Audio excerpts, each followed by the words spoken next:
Hello and welcome back to week 3 of our course. Last week, you may recall, we were looking at the history, or at least some of the history, of immigration in the United States. We didn't cover everything since it was in the nature of a survey. For example, we did not discuss discrimination against persons of Japanese ancestry that occurred most notably during World War II with the internment of Japanese for the duration of the war. This included persons who were U.S. citizens. They had been born here in the United States. But the history survey was designed to help us understand the constitutional structure of immigration law today, as well as some of the myths and realities in our past. And we concluded last week with a look at the modern structure, bringing the history to the present to see what the modern structure of the administration of immigration law in the United States looks like today. We're turning now to a new topic for the remainder of our course, and this is the current law of immigration, as well as proposals to reform immigration law in the United States. This week, we're going to look at the inadmissibility grounds, which I will explain shortly. First, I want to show you a slide that is not meant to scare you, and you're not meant to be able to read it, but let me just explain what this is so you'll have some idea of where we're going in the course. This is called an immigration roadmap, and it is a very complicated map. As you can see, there is a starting point at the top, and this is to find your way to a green card. There are many routes to a green card, as you can see. They are very complicated. There are hazards along the way that can disqualify you for a visa. So while I don't intend for you to understand all of the details of this chart, it's here to illustrate the topic that we will turn to next week, and that is this process. How does one qualify for a green card? How does one qualify for a temporary visit to the United States? This week, though, we are looking at the very beginning of the process. So you can think of it as the start at the top of this chart. There are a number of disqualifications. We call them inadmissibility grounds. There are a number of disqualifications that mean you cannot even begin the process. I've tried to represent it here in this illustration, and I call it the first gate for U.S. entry, and these are the grounds of inadmissibility. And again, if you prefer to think of them as disqualifications for entering the United States, that's fine as well. So what this illustrates is persons outside of the United States, the globe there on the left, who wish to enter the United States must first go through a barrier or a gateway. And this gateway or barrier applies to everyone, whether they are coming as a permanent resident with a green card already acquired or coming as a temporary resident. And if you fail this gateway, there is no entry into the United States. The arrows represent the various paths that one might qualify for visas, for the green card.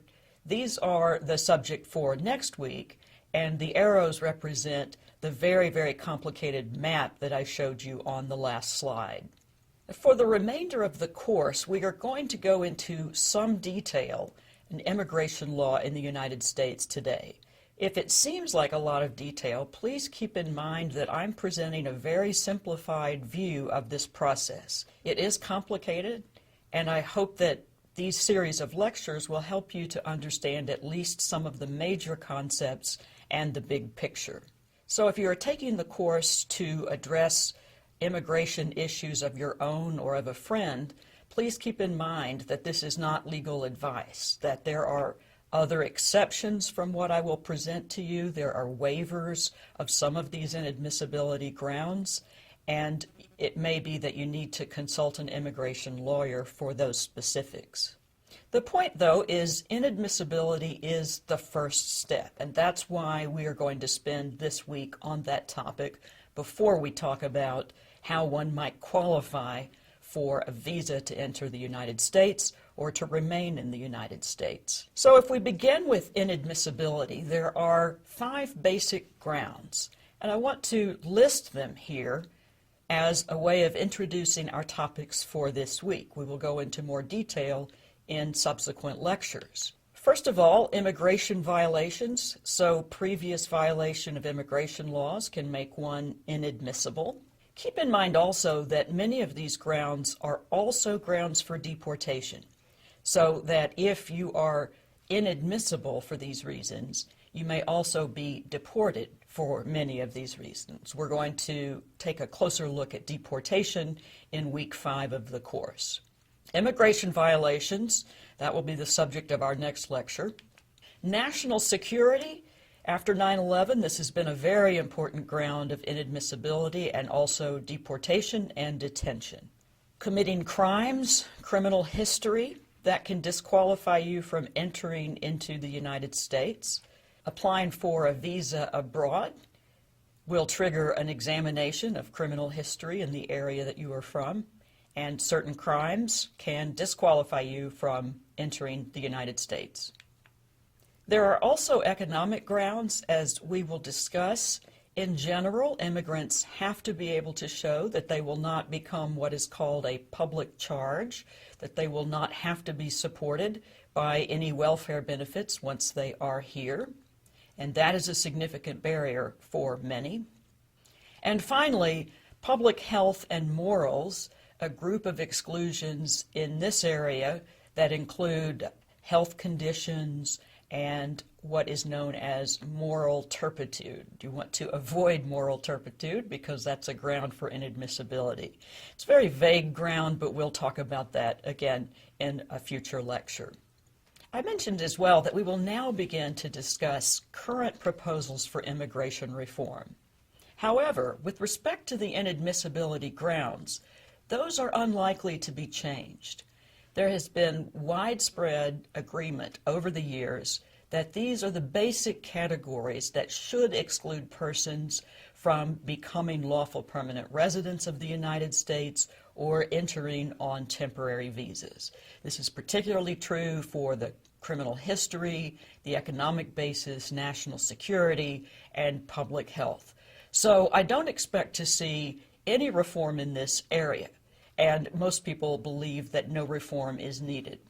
However, as we'll talk about more in the next lecture, immigration violations is an area that would be addressed in some of the proposals for immigration reform.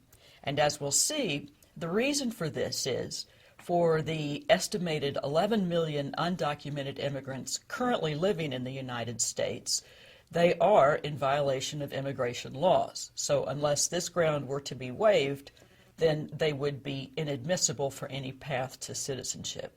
The remaining lectures for the week will explain these grounds in more detail. The preceding program is copyrighted by Emory University.